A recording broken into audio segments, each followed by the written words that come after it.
しょ。テーブルごとテーブル7いや。いや。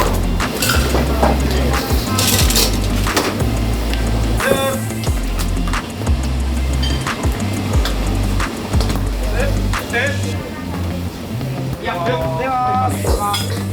いや。天津さんです。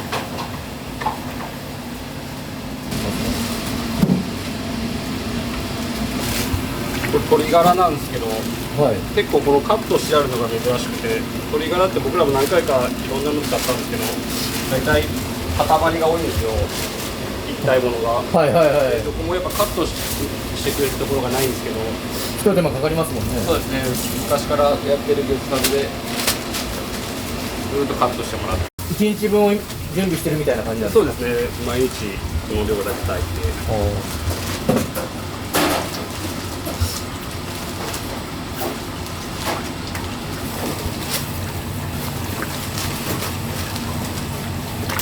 濁ってるのは豚の肉汁が入ってます。豚と鶏と。そうですね。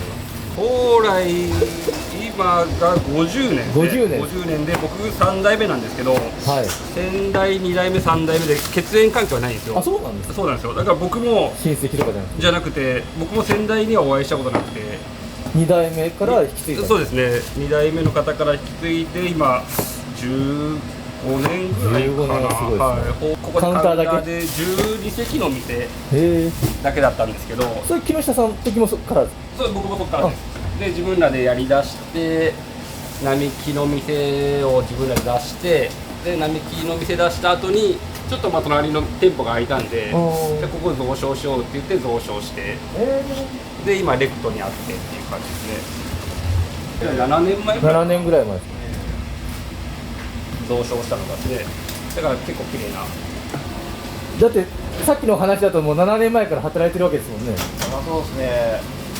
まあこれでも一応社員の中では中堅っていうものじゃないんですけど。フル株じゃなくて？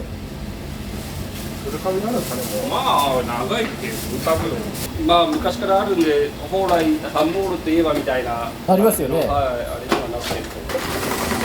昔からの付き合いだったんですね。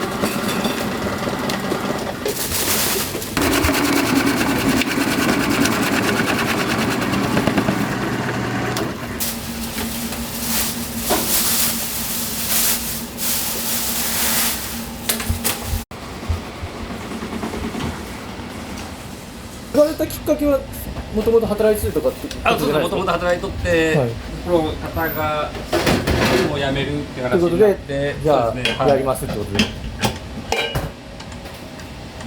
自分らで買い取ってって言ったんですけど、まあ、根本的なところはやっぱり昔と変わらずやってますね。変えちゃいけないところもあるんで。はいはいはい。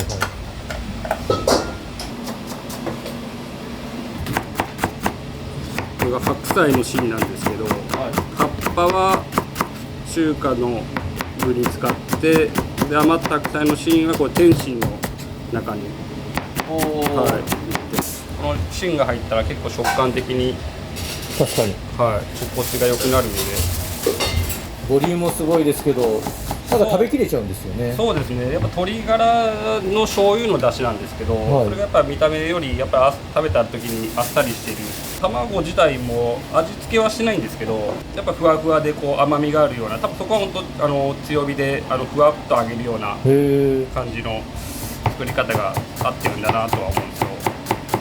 まあボリュームも確かにあるんで、でもボリュームに負けないぐらいのこう食べやすさがやっぱりどこにもないような味なんで、お客さんに言われるのはやっぱりこう癖になるってよく言われまして。なんでだろう。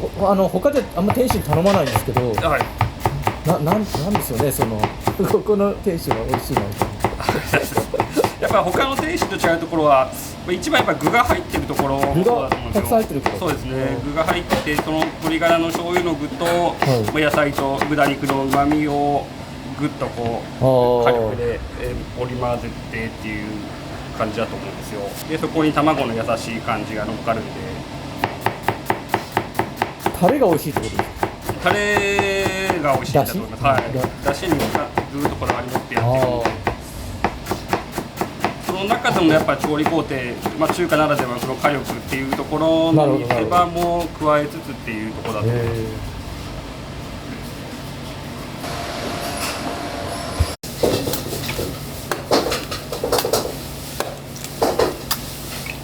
大体卵って何個ぐらい使うんですか？全店舗今3店舗あってやっぱ500ちょいぐらいなんで、1店舗あたりパッとしたらそうですね、200、300ぐらいですかね。でもこれが 3L っていうサイズなんで、普通の大きいですよね。そうですね、M 寸と違って 3L なんで、天津丼でもこの 3L の卵が大体3つ分入るんですよ。だから M サイズで言えば6つとか7つとかあるぐらいは。そんなに結構皆さん天津飯ですか？もう9割ぐらい天津飯ですか？いや、7割とかぐらい。な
んだかんだ言ってこの鶏ガラでその日の味が決まっちゃうんで、あと特にこう何か調味料を入れたりとかはしないんですけどね。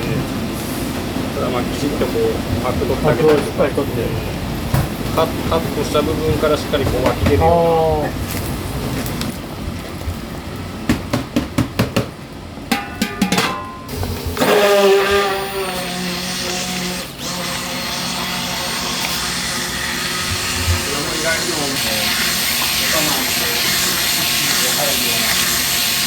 キレがいいというか。そうです。そういう時にこう混ぜきれなかったら、混ぜるのがなかったらおさまにやっぱつるんと。逆に混ぜすぎとったらすくえるんですけど、こうふわふわの卵ができないんですよ。そういうことなんだ。結構ね、感覚なんですけど、ある。誰が混ぜたもんだ誰やこれ卵残ってる人はみたいになったことはないわけじゃないですけど、結構責任重大です。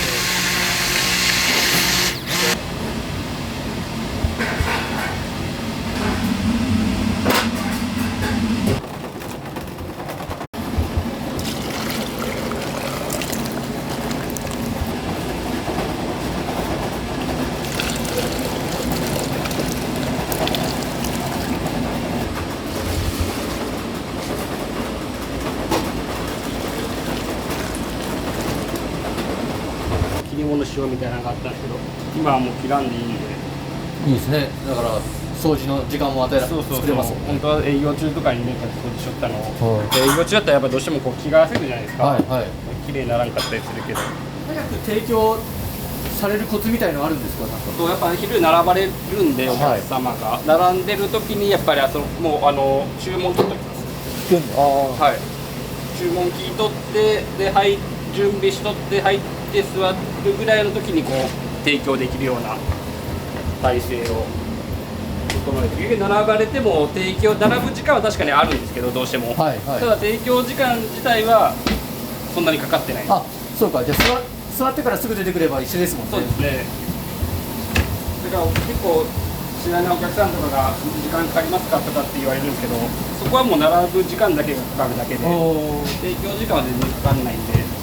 最近早いですよね。そうですね。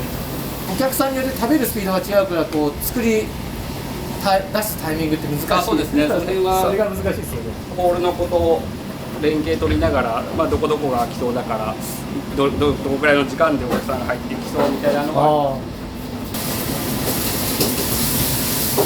8 年ぐらい。はい、ぐらいです。あと何人かアルバイトさんが来るみたいな。あと3人来ます。3人。はい。で土日に関しては7人で。7人。やっぱりいろんな作業をするにあたってどうやってやろうかっていうのをいろいろ考えて挑戦させて、自由に考えて自由にやらせてもらえる。いやこうした方がいいよみたいな風にアドバイスもいただいて、それが自分の成長につながっているんじゃないかなと思うので。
はいですね。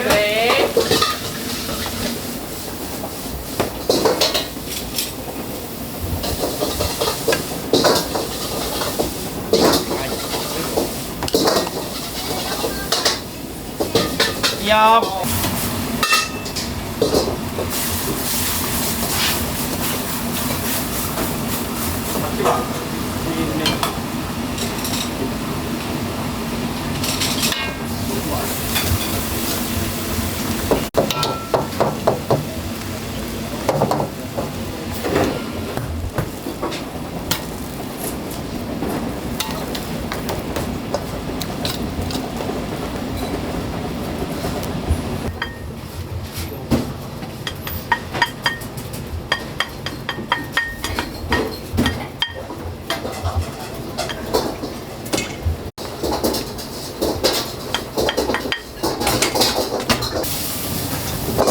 卵は難しい。難しい。これだけやってても大変なんです。お鍋の今の状況と考えながら油の量を考えて、中をしっかり半熟にさせながらこの形で、ここから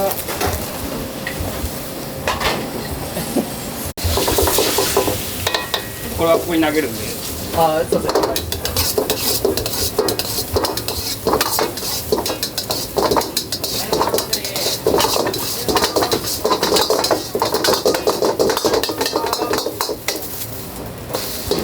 鍋の動かし方が独特なんで、卵のチャーハンっていう動きじゃない。違いますね。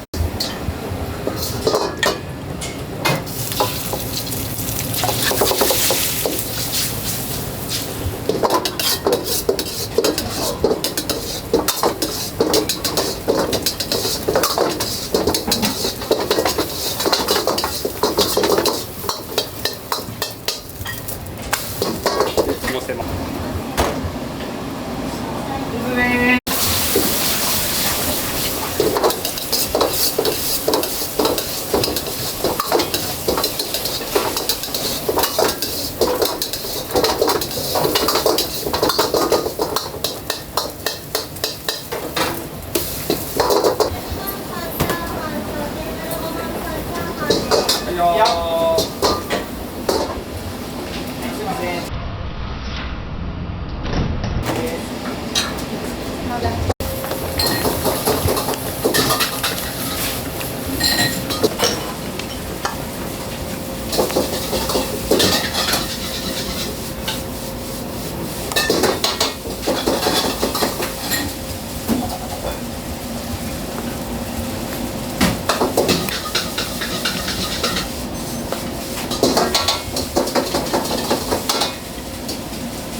はいですぜ。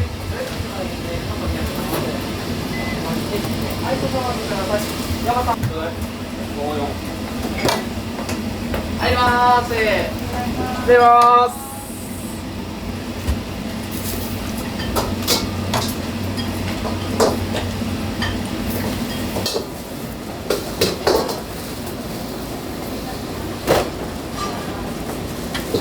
ありがとうございます。出ます。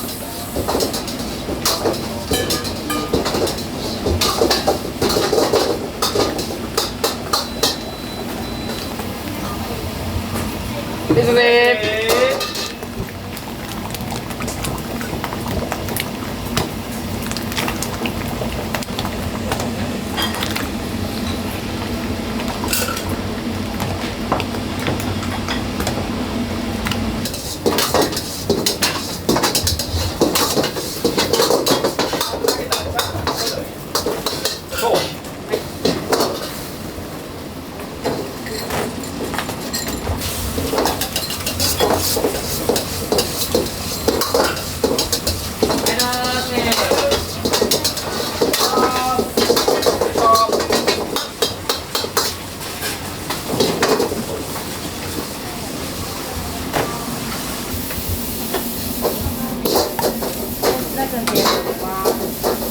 ゆずに中入ってますよ。じゃあ、テラお願い。7番。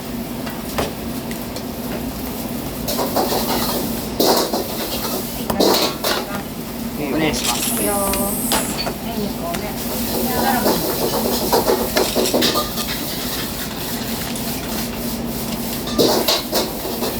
お願いします。よー。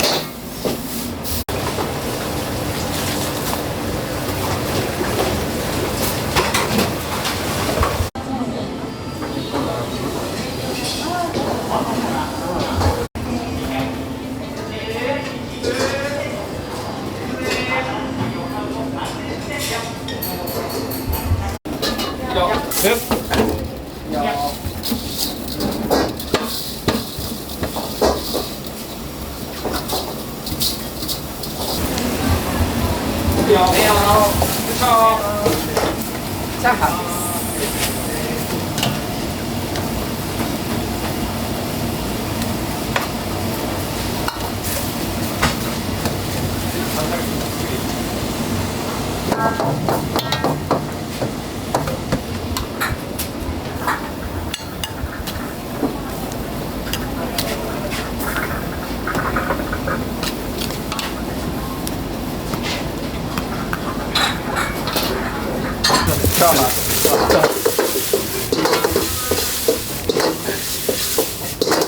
味付けには味付けはすごいシンプルなんですけど、まあ具は結構こだわっていろいろ入れてるんですけど、このチャーハン自体はもうすごいシンプルでそんなに深い味付けはしないんですけど、一番はボリュームもそうなんですけど、チャーハンってこうパサパサかべちょべちょか2種類あるんですけど、うちらはどっちかというとこうふわふわな感じで卵をしっかり入れて混ぜてこうふわふわにするっていう。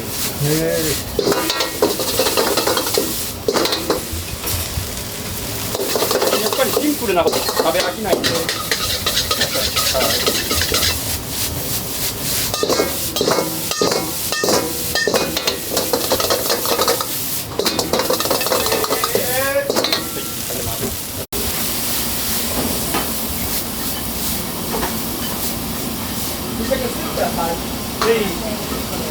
ふわふわな感じで。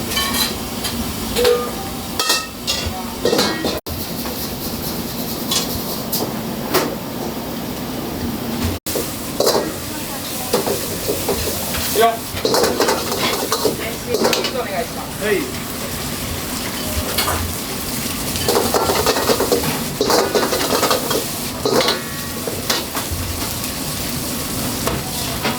失礼します。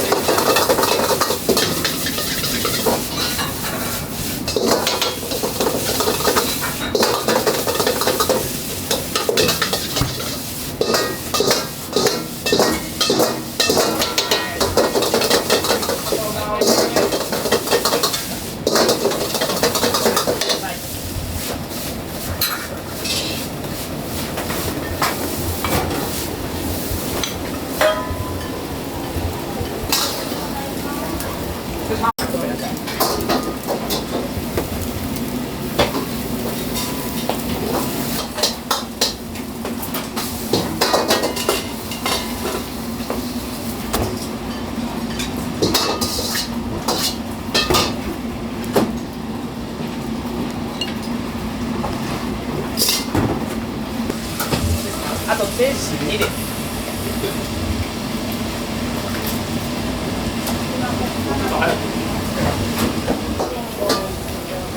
はいよ。お願いします。はいよ。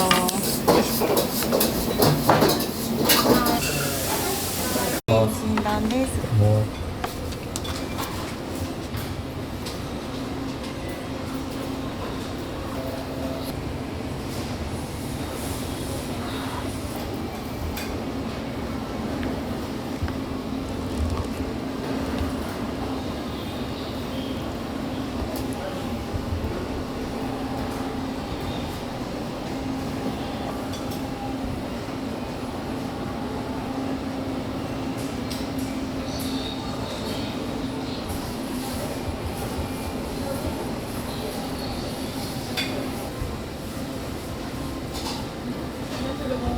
ここまでね、みんなできるようにするのって大変ですよね。